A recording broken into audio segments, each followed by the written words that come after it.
앞서 보신 것처럼 우리 경제가 올 3분기 0.4% 성장하는 데 그치면서 올해 2% 성장률 달성이 사실상 어려워졌습니다. 삼성전자와 SK하이닉스 등 우리나라를 대표하는 주요 기업들도 올해 3분기 우울한 성적표를 내놓고 있는데요. 정부 재정이 주도하는 성장이 한계를 드러냈다는 평가가 나오고 있습니다. 김한진 기자와 함께 자세히 알아보겠습니다. 김 기자, 네. 우리 경제 성장률에 빨간불이 켜졌죠? 네, 우리 경제 심리적 마지노선은 연 2% 성장인데요. 이게 어려워진 겁니다. 그동안 큰 대외 변수가 있을 때만 성장률이 1%대로 떨어졌기 때문인데요. 앞서 우리나라 경제 성장률이 2%를 밑돈 것은 1980년 석유 파동과 1998년 IMF 외환위기 그리고 2009년 글로벌 금융위기뿐이었습니다.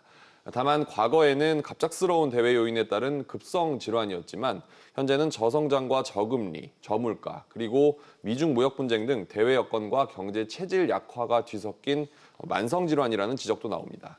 정부가 재정을 투입해서 경기 부양에 나섰지만 한계를 드러내고 있다는 평가입니다. 네, 이를 반영하듯 주요 기업들도 줄줄이 암울한 성적표를 받아들었죠. 그렇습니다. SK하이닉스의 경우 올해 3분기 영업이익이 지난해 같은 기간보다 93% 줄어든 약 4,700억 원을 기록했는데요. 영업이익이 1년 새 이렇게 크게 꺾인 경우는 전례가 없을 뿐만 아니라 또 5천억 원 밑으로 떨어진 것도 13분기 만에 처음입니다. 예. SK하이닉스는 내년에 투자를 더 줄이겠다고 밝혔는데요. 삼성전자도 안 좋은 사정은 마찬가지입니다. 3분기 영업이익이 지난해 같은 기간보다 56%가량 줄어든 7조 7천억 원에 그쳤습니다. 또 현대차는 3분기 영업이익이 지난해보다는 30% 늘었지만 전분기보다는 69% 크게 줄었고 또 LG 디스플레이는 4천억 원이 넘는 대규모 적자를 기록했습니다. 또 포스코도 철강 제품을 사용하는 자동차와 조선, 그리고 건설 등 경기 부진에 3분기 영업이익이 지난해 같은 기간보다 30% 넘게 떨어졌습니다. 네, 정부는 재정 등 총력 대응에 나선다는 방침이죠?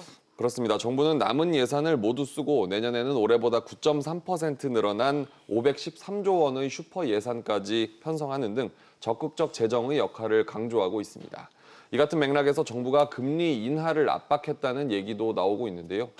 이주열 한국은행 총재는 어제 열린 국회 기재위 국감에서 경기 하방 기세가 커서 금리를 두 차례 내렸다며 앞으로도 경기 회복을 지원하기 위해 금리 정책을 운용하겠다고 밝혔습니다. 네, 하지만 재정 투입이 효과적이지 않다는 지적이 계속 나오고 있죠. 그렇습니다. 정부 성장 기여도가 2분기 1.2%에서 3분기 0.2%로 1%포인트나 낮아진 것에도 볼 수 있듯이 정부 지출 효과가 예전 같지 않은 만큼 재정에 의존하는 성장에는 한계가 있다는 분석이 나옵니다.